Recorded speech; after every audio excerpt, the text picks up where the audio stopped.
Oi gente, boa tarde. Eu sou a Aline, fisioterapeuta, mãe da Ana Júlia de 10 anos. Bom, vou contar um pouquinho da Ana Júlia. Ela era uma criança prematura, né? E no decorrer da evolução dela, não apresentava muitos sinais, muitas características. Então, a princípio a gente não tinha muita noção, né? E tudo que acontecia, ela tinha dificuldade para dormir.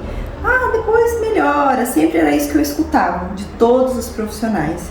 Ela tá muito quietinha, ela é muito tímida. Então, assim, sempre tinha uma justificativa que não me fazia prestar atenção aos sinais, né? E com o tempo foi passando, alguns detalhes foram aparecendo, até que chegou aos 8 anos, ela começou a apresentar mais sinais, né? O que a gente sabe hoje em dia é que o autismo nas meninas, nas mulheres, né, é muito camuflado.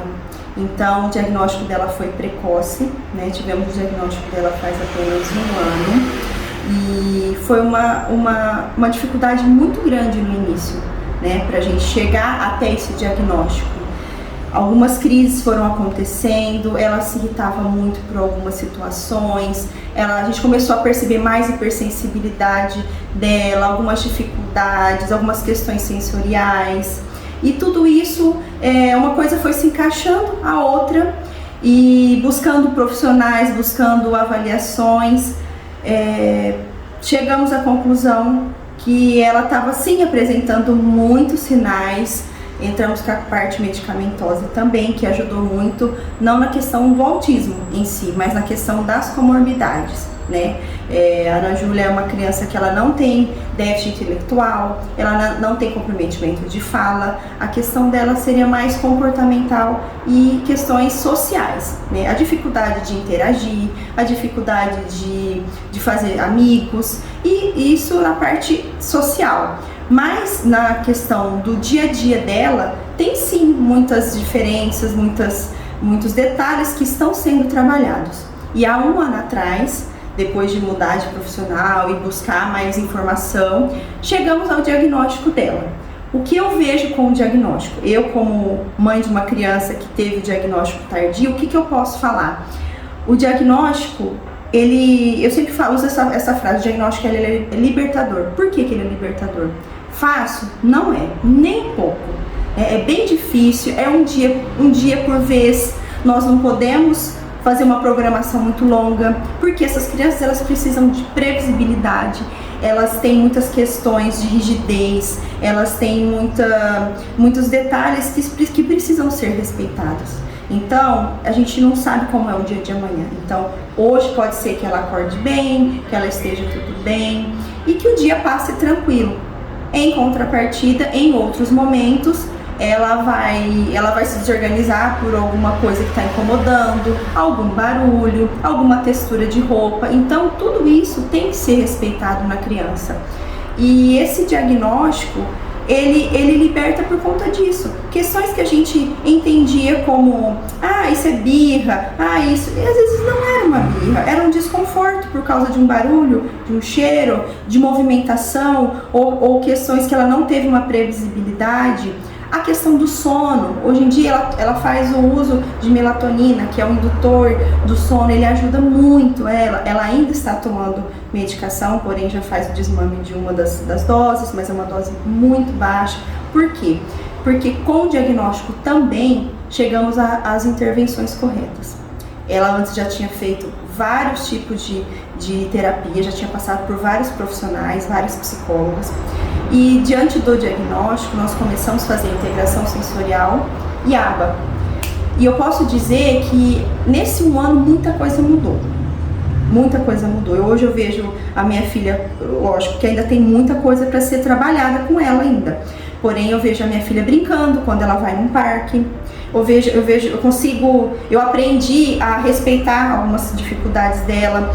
Temos também a questão de abafador, os mordedores sensoriais, coisas que eu posso estar aplicando nela aqui em casa, fazendo com ela em casa, no momento de dificuldade, no momento de desorganização, e que possa estar estabilizando ela novamente. Então eu tenho condição de sair com ela de uma forma mais tranquila. Eu vou sair, eu sei que é um lugar mais barulhento, então eu consigo ficar mais tempo nesse lugar e fazer com que ela também aproveite. Ela está incomodada, ela põe o abafador dela e ela consegue ficar, ela se diverte. Então é isso, não adianta a gente romantizar, não adianta a gente dizer que é fácil, porque não é fácil. Só que se a gente tiver força de vontade, tiver determinação de buscar o tratamento correto e esse profissional a gente está um pouco com dúvida, busque outro profissional, busque uma segunda, uma terceira, uma quarta opinião se for necessário. Então, se você ainda tem alguma dúvida de alguma coisa, busque mais informação. Troque de profissional, passe por outras, converse com outras mães, né? Nunca é demais, a informação nunca é demais. Eu acho que quando a gente procura aprender, é muito mais fácil, né? E os profissionais hoje em dia, nem todos estão capacitados para diagnosticar, para te orientar da forma correta. Então o que eu falo é isso, a minha filha hoje, ela fazendo as intervenções corretas com os profissionais qualificados, ela está apresentando melhoras muito significativas e isso é muito importante. Outra coisa que pode acontecer, e acredito que possa ter acontecido com várias mães em alguma situação, a questão de preconceito. Diretamente nós não tivemos um preconceito, porém a gente já teve a questão de olhares. Só que isso a gente não pode abaixar a cabeça, a gente tem que se posicionar, né? Minha filha estava usando cordão numa determinada loja, estávamos na fila do caixa e eu percebi que tinha algumas pessoas meio que questionando, né? Por que aquela criança estava ali numa fila preferencial. Então eu acho que a questão do cordão, da identificação tem que ser falada. Quanto mais a gente falar, mais pessoas vão entender o que é. E não é feio se alguém estiver olhando e você falar assim, explicar o que é, porque a gente não sabe. E da mesma forma que eu até há um ano atrás eu não sabia, eu poderia em algum momento até ter algum pensamento capacitista ou fazer algum comentário desnecessário, né? Então a gente poder falar é muito importante.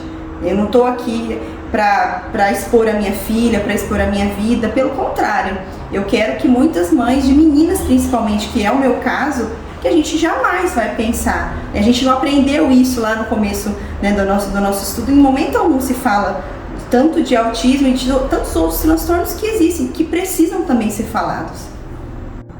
Bom, e o que eu deixo de mensagem para todos vocês é que ao menor sinal que seu filho apresente, alguma dúvida que você tenha, né, sobre o comportamento, sobre algumas questões que possam envolver o dia a dia do seu filho, buscar informação, né? Não fique com medo do diagnóstico, não fica com medo do que o seu filho possa ter ou apresentar alguma dificuldade.